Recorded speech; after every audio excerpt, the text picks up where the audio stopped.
ስቴቶቹን በህይወት ስርዓት ሞላቸው ስንት ስቴት ሰራ እግዚአብሔር 3 ጠፈር ሶስተኛ ቀን ላይ ባህርና የብስ ስንት ስቴት 3 ጠፈር ባህር የብስ ህይወት አላቸው የላቸው ምንድነው ያላቸው ግዛት አላቸው ህይወት ግን የላቸው ስቴት ናቸው ሶስተኛ አራተኛ ቀን ላይ እግዚአብሔር ስቴቶችን በላይፍ ሲስተም ሞላ ጠፈር ፈጥሮ ነበር ጠፈሩን በምን ሞላው በከዋክብት በፀሐይ በጨረቃ ማንን ጠፈሩን ሞላ አምስተኛ ቀን ላይ ማንን ሞላ ባህሩን እግዚአብሔርም ባህሩን ደግሞ ምን አለ በባህር የሚኖሩ እንስሶች ስድስተኛ ቀን ላይ ማንን የብሱን እንስሳትን አራዊትን አይደለ ሰውን ስድስተኛ ቀን ላይ የተለየ ነገር እግዚአብሔር አደረገ እነኚህን ግዛቶች ሁሉ ጠራና let make man በእነኚህ ላይ የሚገዛ የሚያስተዳድር የሚሰለጥን ሰው እንፍጠር ምን ይመስላል እኛ Adam is the God of this world Adam የዚህ ዓለም አምላክ ነበር ምን ማለት እንደሆነ ላሳየህ ማንኛውም በዚህ ፍጥረት በስድስቱ ቀን ፍጥረት ያለ አዳምን ሲያየው ማንን ነው እግዚአብሔርን ምክንያቱም እግዚአብሔር let make man in our image and after our likeness አለና በባህር ያሉትን በሰማይ ያሉትን በምድር ያሉትን ይግዙ ፍጥረት ሁሉ አዳምን ሲያይ ፍጥረት የሚያየው ማን ብሎ ነው እግዚአብሔር የእግዚአብሔር ኢሜጅ የእግዚአብሔር ባህሪ እንዲወደቀን ሰው አታስብ ኤደን ገነት ያለን ሰው አስብ የወደቀውማ ከንስሶቹ እንዳንዱ ሆነ ይገባችኋል ብለው በሙሉ ክብሩ የተፈጠረውን ሰው አስብ ለምሳሌ የእግዚአብሔር ቃል የመጣላቸው ምን ተብለው ይጠራሉ አማልክት ተብለው ይጠራሉ መጽሐፍ ቅዱስ ሙሴን በፍርዖን ላይ ምን አርጋያለሁ አምላክ በሌላ አማርኛ የእኔ አምባሳደር አርጋያለሁ you are my ambassador ማነው ስሙ አሮን ምን ይሆንልሃል ነብይ ይሆንልሃል በመጀመሪያ አምላክ ማን ነው እግዚአብሔር ነብይ ምን ማን ነው ሙሴ አሁን እግዚአብሔር ነው አንተ እኔን ተወክላለህ አሮን ነብይ ረዱኛላችሁ ብላ አዳም በምድር ላይ ገዢ ነበር አምላካቸው ነበር የዚህ ዓለም አስተዳዳሪ ዋና መሪና ተጠሪ ነበር አዳም በምን አወቀ ዘላለም መጽሐፍ ሲናገር ምድርና ሞላዋ ለኔ ተሰጣኛለች ወድቀም ሰግድልኝ ለምወደው እሰጣለሁ አለ ሉቃስ 4 ላይ ሰይጣን የትም ቦታ መጽሐፍ ቅዱስ ላይ እግዚአብሔር ምድርን ለሰይጣን ሰጠበ የለም ታዲያ ምንድነው ያለው እባቡ ሰውን አታለለ ሚል ያለው የት ነው ያለው እንመልከት ራዕይ መጽሐፍ ምዕራፍ 12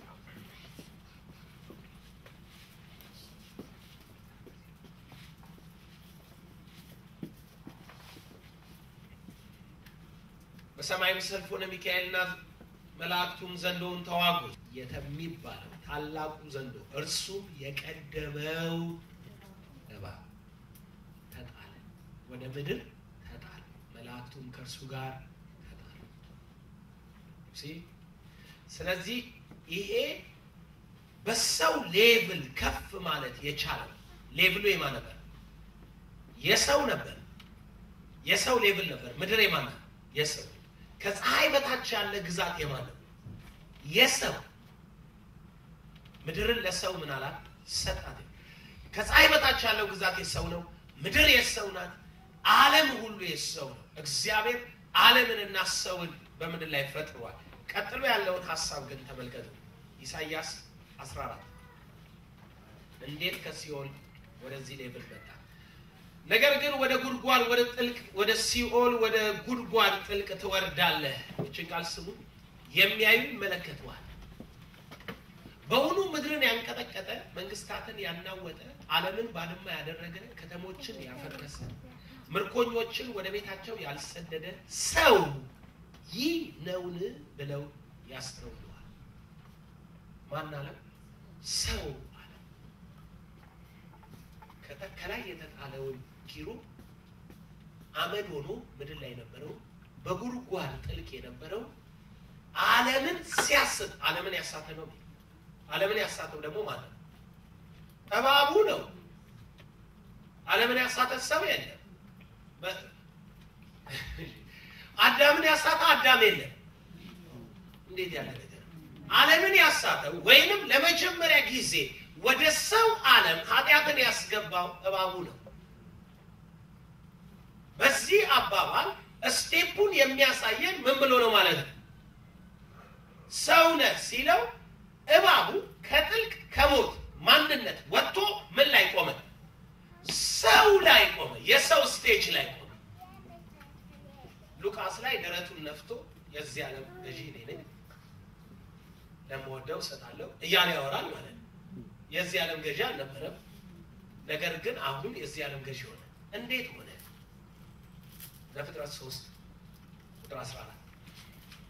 እግዚአብሔርም ወደ እባቡ መጣ እንዲህ ማለት ከምድር እንስሶች ተለይታ አንተ የተረገምህ ትሆናለህ በሕይወት ዘመን ሁሉ በደረትህ ትሳባለህ ቀጥሎ በሕይወት ዘመን ሁሉ አፈርን ትበላለህ ማንን ትበላለህ አዳምን ትበላለህ አፈርን ትበላለህ ሲለው አዳምን ትበላለህ ቁጥር 17 ዘፍጥረት 18 እግዚአብሔርም አዳምን አለው ወደ ወጣህበት አፈር እስክትመለስ በፊት ወዝ እንጀራን ትበላለህ ካንተ የተነሳ ምድር የተረገመች ትሁን አለና ምን አለ አፈር ነህና ወደ አፈር ትመለሳለህ ምንድን ነህና እባቡን ምን አለ አፈር ትበላለህ አዳምን ምን አለ አፈር ነህ የእባቡ ምግብ ነህ ቀጥሎ የሚለውን ቃል ተመልከቱታ መጽሐፍ እንዴት ነው የሚያመጣው ጳውሎስ ለዚህ ለሞት ከተሰጠ ሰውነት ማን ያድነኛል ለምን ከተሰጠ ኦሬዲ በሞት ጥላ ስር ነን በስጋና በደም የሚካፈሉ ሁሉ ስጋችን ነው አፈር በስጋና በደም የሚካፈሉ ሁሉ ዕብራውያን ምዕራፍ 2 ቁጥር 14 በሞት ፍርሃት በባርነት የተያዙ በምን ፍርሃት በሞት ፍርሃት በባርነት የተያዙ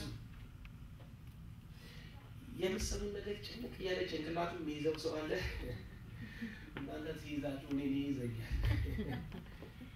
ለምን ይዛል ኮሚኒኬት ያደረኩት ስለሆነ ማይንድ እንትኑ ሶፍትዌር 2 GB ናትና እየተለቀቀ ያለው 10 GB ስለሆነ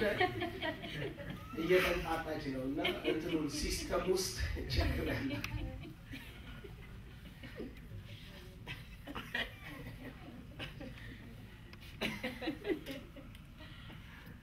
ሶ